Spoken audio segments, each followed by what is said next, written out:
The Railroad Earth, Chapter 3, Part 2. And there's my room, small, gray in the Sunday morning. Now all the frankness of the street and night before is done with. Bums sleep.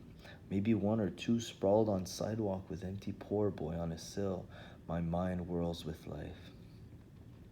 So there I am in dawn in my dim cell. 2.5 hours to go till the time I have to stick my railroad watch in my jean watch pocket and cut out along myself exactly 8 minutes to the station in the 7:15 train number 112 I have to catch for the ride 5 miles to Bayshore through 4 tunnels, emerging from the sad rat scene of Frisco gloom gleek in the rainy mouth fog morning to a sudden valley with grim hills rising to the sea, bay on left, the fog rolling in like demented in the draws that have little white cottages disposed real ecstatically for come Christmas blue sad lights. My whole soul in concomitant eyes looking out on this reality of living and working in San Francisco with that pleased semi-loin located shudder, energy for sex changing to pain at the portals of work and culture and natural foggy fear. There I am in my little room, wondering how I'll really manage to fool myself into feeling that these next 2.5 hours will be well fed with work and pleasure thoughts. It's so thrilling to feel the coldness of the morning wrap around my thick quilt blankets as I lay there, watch facing and ticking me, legs spread in comfy skid row, soft sheets with soft tears or soul lines in them, huddled in my own skin, and rich and not spending a cent on. I look at my little book and I stare at the words of the Bible. On the floor, I find last read afternoon Saturday's Chronicle sports page with news of football games in Great America, at the end of which I bleakly see in the gray light entering. The fact that Frisco is built of wood satisfies me in my peace. I know nobody'll disturb me for 2.5 hours, and all bums are asleep in their own bed of eternity, or wake or not, bottle or not. It's the joy I feel that counts for me. On the floor is my shoes, big lumber boot, flopjack, work shoes to clump over rock bed with and not turn the ankle. Solidity shoes that when you put them on, yoke-wise, you know you're working now, and so for the same reason, shoes not to be worn for any reason like joys of restaurant and shows.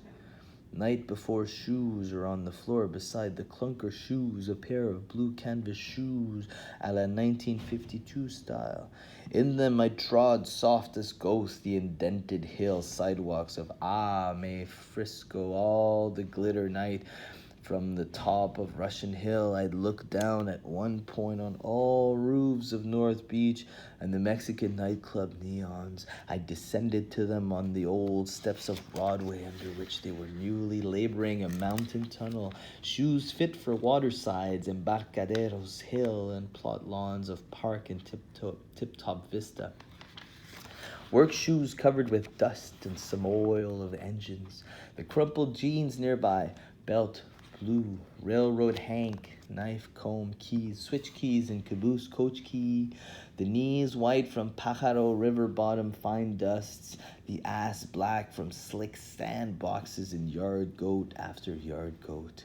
The gray work shorts, the dirty undershirt, sad shorts, tortured socks of my life, and the Bible on my desk next to the peanut butter, the lettuce, the raisin bread, the crack in the plaster, the stiff with old dust laced drape now no longer laceable but hard as, after all those years of hard dust eternity in that Cameo skid inn with red eyes of roomy old men dying there staring without hope out on the dead wall you can hardly see through window dusts, and all you hear lately in the shaft of the rooftop middle way was the cries of a Chinese child whose father and mother were always telling him to shoo shan and screaming at him.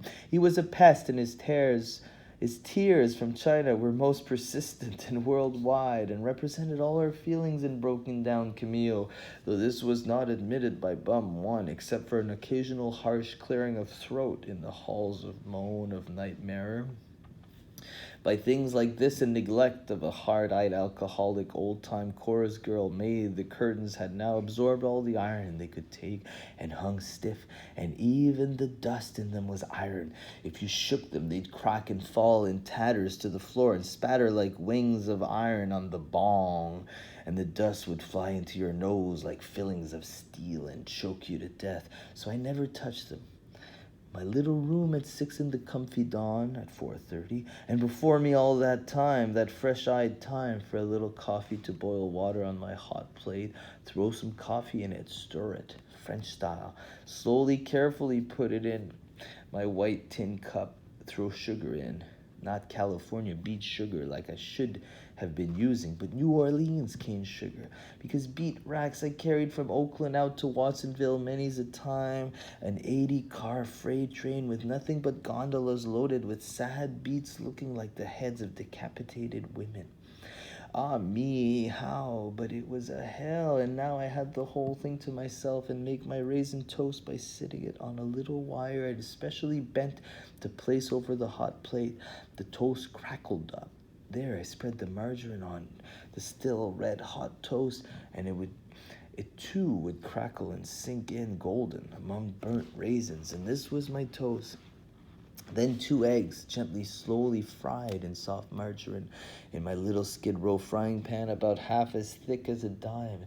In fact, less. A little piece of tiny tin you could bring on a camp trip. The eggs slowly fluffed in there and swelled from butter steams, and I threw garlic salt on them. And when they were ready, the yellow of them had been slightly filmed with a cooked white at the top from the tin cover I'd put over the frying pan, so now they were ready.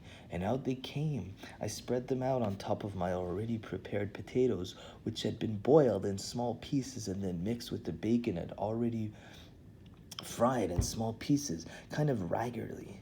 Mashed bacon potatoes with eggs on top steaming, and on the side lettuce with peanut butter dabbed nearby on side.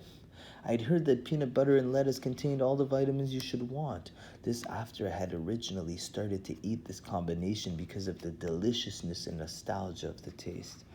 My breakfast ready at about 6:45, and as I eat already, I'm dressing to go piece by piece, and by the time the last dish is washed in the little sink at the boiling hot water tap, and I'm taking my last quick slug of coffee and quickly rinsing the cup in the hot water spout and rushing to dry it and plop it in its place by the hot plate and the brown carton in which all the groceries sit tightly wrapped in brown paper, I'm already picking up my brakeman's lantern from where it's been hanging on the door handle, and my tattered timetables long been in my back pocket, folded and ready to go. Everything tight: keys, timetable, lantern, knife, handkerchief, wallet, comb, railroad keys, change, and myself.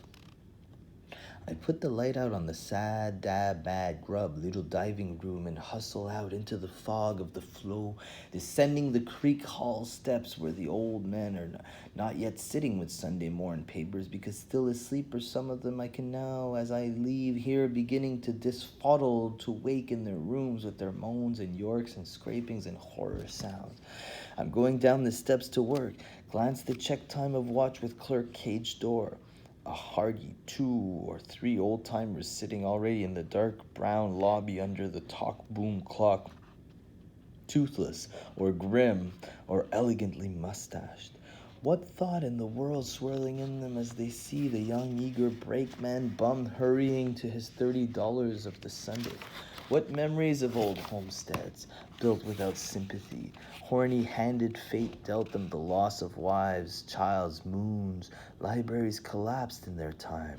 Old-timers of the telegraph wired wood Frisco in the fog gray top time, sitting in their brown sunk sea, and will be there when this afternoon my face flushed from the sun, which at 8'll flame out and make sunbaths for us at Redwood.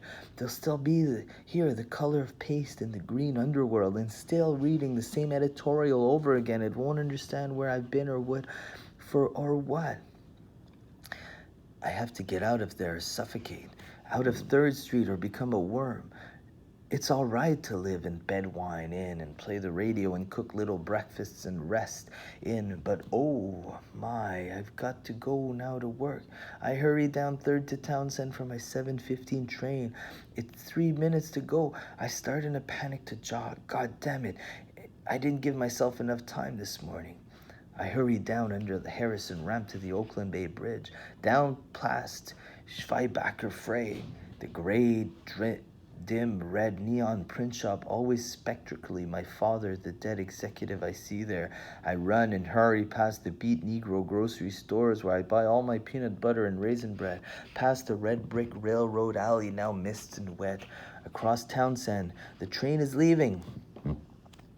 Fatuous railroad man, the conductor, old John J. Copper Twang, 35 years pure service on ye old SP, is there in the gray Sunday morning with his gold watch out, peering at it. He's standing by the engine, yelling up pleasantries at old Hoghead Jones, and young fireman Smith with the baseball cap is at the fireman's seat munching sandwich.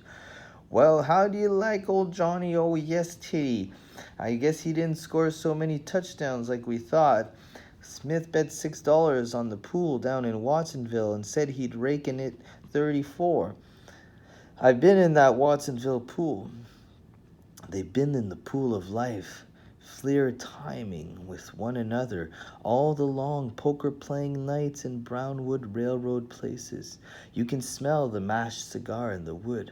The spittoon's been there for more than 750,099 years, and the dog's been in there and out. These old boys by old shaded brown light have bent and muttered, and young boys too with their new brakeman passenger uniform, the tie undone, the coat thrown back, the flashing youth smile of happy, fatuous, well-fed, good job, careered, futured, pensioned, hospitalized, taken care of railroad men. 35, 40 years of it. And then they get to be conductors, and in the middle of the night they've been for years called by the crew clerk yelling, Cassidy!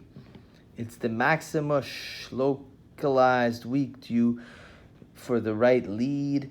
But now as old men, all they have is a regular job, a regular train. Conductor of the 112 with gold watches yelling up his pleasantries at all fire dog crazy Satan hoghead Willis. Why, the wildest man this side of France and frankincense, he was now once to take his engine up that steep grade.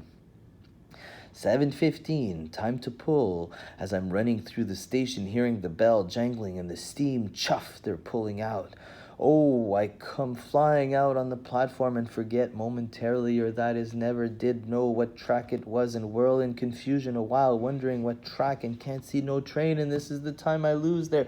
5, 6, 7 seconds when the train, though underway, is only slowly unchugging to go, and a fat executive could easily run up and grab it. But when I yell to assistant station master, where's 112? And he tells me the last track, which is the track I never dreamed. I run to it as fast as I can go and dodge people at La Columbia halfback and cut into track as off tackle where you carry the ball and with you to the left and feint with neck and head and push of ball as though you're going to throw yourself all out to fly around that left end, and everybody psychologically chuffs with you that way, and suddenly you contract and you like whiff off smoke and buried in the hole and tackle. Cut back play, you're flying into the hole almost before you yourself know it. Flying into the track I am, and there's the train about 30 yards away, even as I look, picking up tremendously momentum, the kind of momentum I would have been able to catch if I'd looked a second earlier.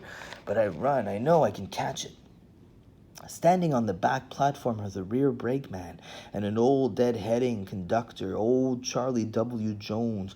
Why, he has 7 wives and 6 kids, and one time out at Lick, no, I guess it was Coyote, he couldn't see on account of the steam, and out he come and found his lantern in the igloo regular angle cock of my Herald, and they gave him 15 benefits, so now there he is in the Sunday hoo-la-la morning, and he and young rear man watch incredulously as student brakeman running like a crazy trackman after their departing train. I feel like yelling, make your air test now, make your air test now, knowing that when a passenger pulls out just about at the first crossing east of the station, they pull the air a little bit to test the brakes. on signal from the engine. And this momentarily slows up the train, and I could manage it and could catch it. But they're not making no air test, the bastards. And I act knowing I'm going to have to run like a son of a bitch. But suddenly I get embarrassed, thinking what are all the people of the world gonna say to see a man running so devilishly fast with all his might springing through life like Jesse Owens just to catch a goddamn train, and all of them with their hysteria wondering if I get killed when I catch the back platform, and BAM! I fall down and go boom and lay supine across the crossing. So the old flagman, when the train has flowed by, will see that everything lies on the earth in the same stew. All of us angels will die, and we don't even know how our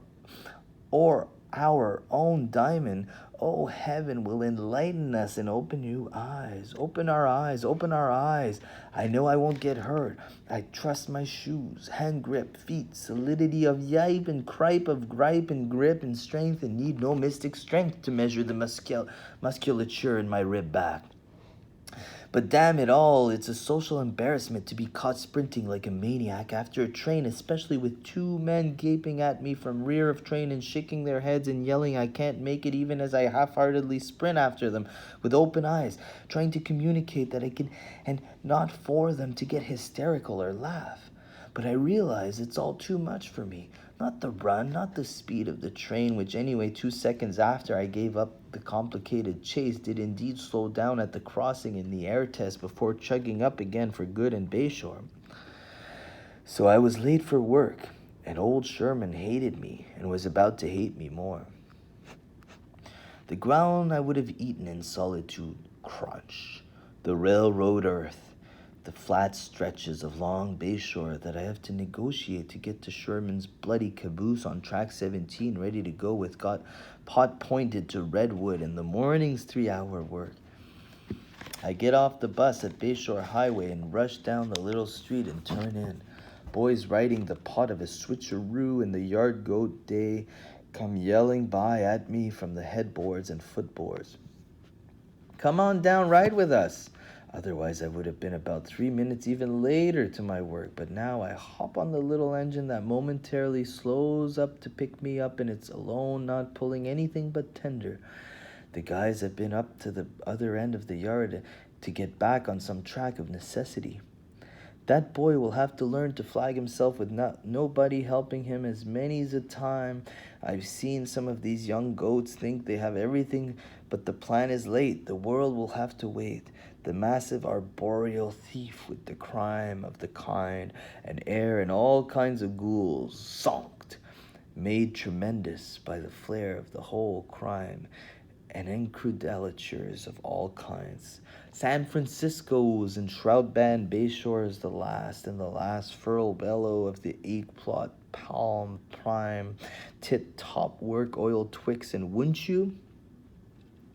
The railroad earth I would have eaten alone, on foot, head bent, to get to Sherman, who ticking watch observes with finicky eyes the time to go to give the highball sign, get on going, it's Sunday, no time to waste. The only day of his long 7-day-a-week work life he gets a chance to rest a little bit at home when, Christ, when tell that son of a bitch student this is no party picnic, damn this shit, and throb tit, you tell them something, and how do you what the hell expect that undries out tit all you bright tremendous trouble anyway?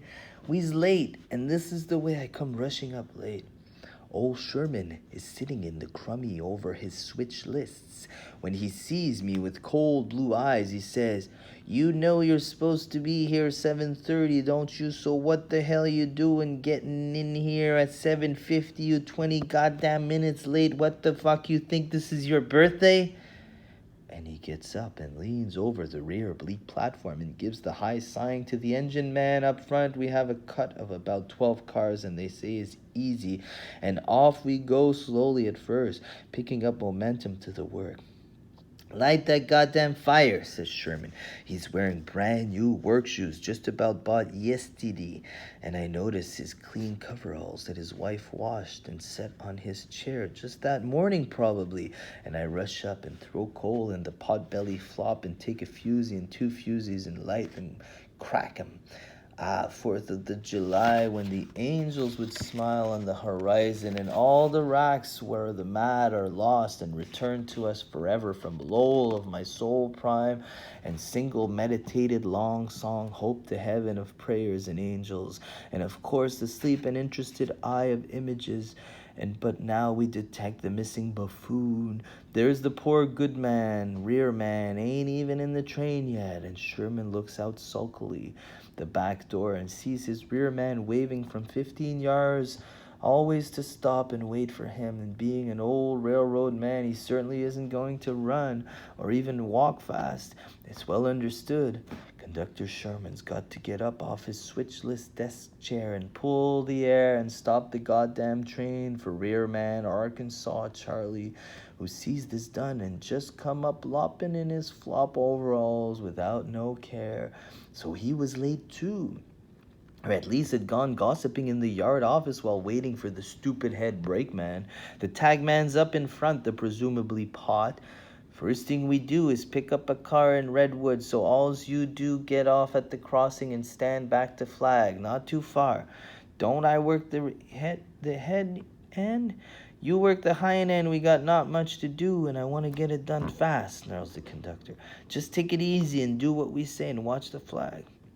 So it's peaceful Sunday morning in California, and off we go, tack-a-tick, low-a-tick couch, out of the Bayshore yards, pause momentarily at the main line for the green, old 71, or old whatever been by, and now we get out and go swamming up the tree valleys and Townvale hollows and Main Street crossing parking lot, last night attendant plots and standard lots of the world, to our destination in the Pooh, which I can see, and so to while the time I'm up in the cupola and with my newspaper dig the latest news on the front page, and also consider and make notations of the money I spent already for this day, Sunday, absolutely not jot spent in nothing.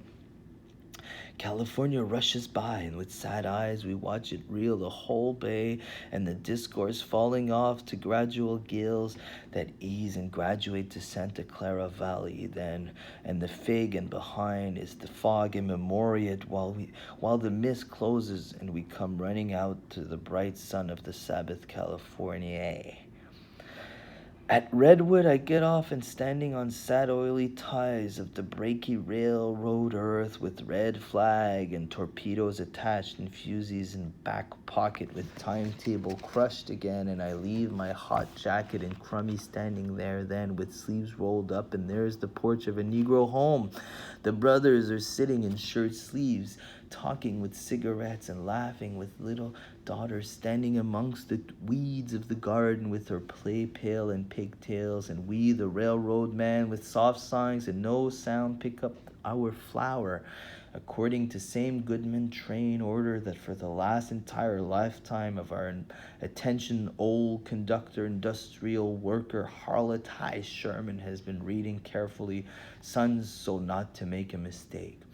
Sunday morning, October 15, pick up flower car at Redwood Dispatcher MMS.